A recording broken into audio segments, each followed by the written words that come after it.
যখন গড়েছিল লজ্জার রেকর্ড, পরাজয়টা ছিল বড় ব্যবধানের, তখন কামব্যাক করার গল্পটা দ্রুত রচনা করলো পটিয়ারা। প্রথম ম্যাচে পাত্তা না পাওয়া সাউথ আফ্রিকা দ্বিতীয় ম্যাচে ভারতকে হারালো 51 রানে। সিরিজের সমতায় বাবুমার দল 213 রানের জবাবে 19.1 ওভারে 162 রানে অল আউট হয় টিম ইন্ডিয়া।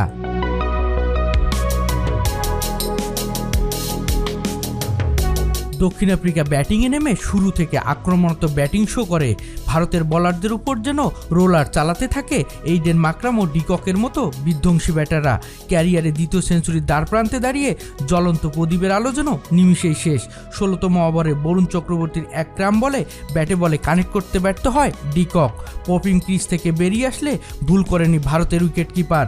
195 স্ট্রাইক রেটে 46 বলে 90 রানের চোখ ধাঁধানো ইনিংসে ছিল অসাধারণ কিছু শট।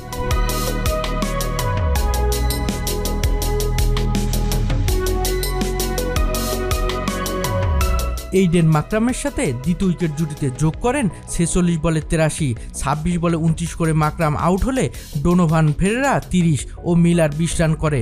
সাউথ আফ্রিকা পায় 212 রানের মতো শক্ত পুঁজি।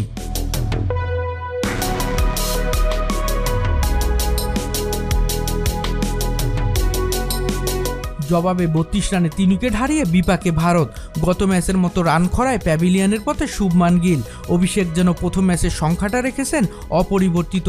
ভারতের কাপ্তানের অসহায় আত্মসমর্পণ যেন চোখে পড়ার মতো।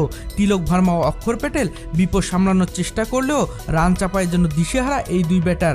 অক্ষর প্যাটেল 21 রানে আউট হলে হার্দিক পান্ডিয়া দেখাতে পারেনি গত ম্যাচের ঝলক। তিলকের লড়াই ও জিতেশ শর্মার প্রাণপণ প্রচেষ্টা নিয়ে যেতে পারেনি স্বপ্নের চূড়ায়। 51 রানের পরাজয় বরণ করে টিম ইন্ডিয়া। শরীফুল ইসলাম, ক্রিকনেক্স।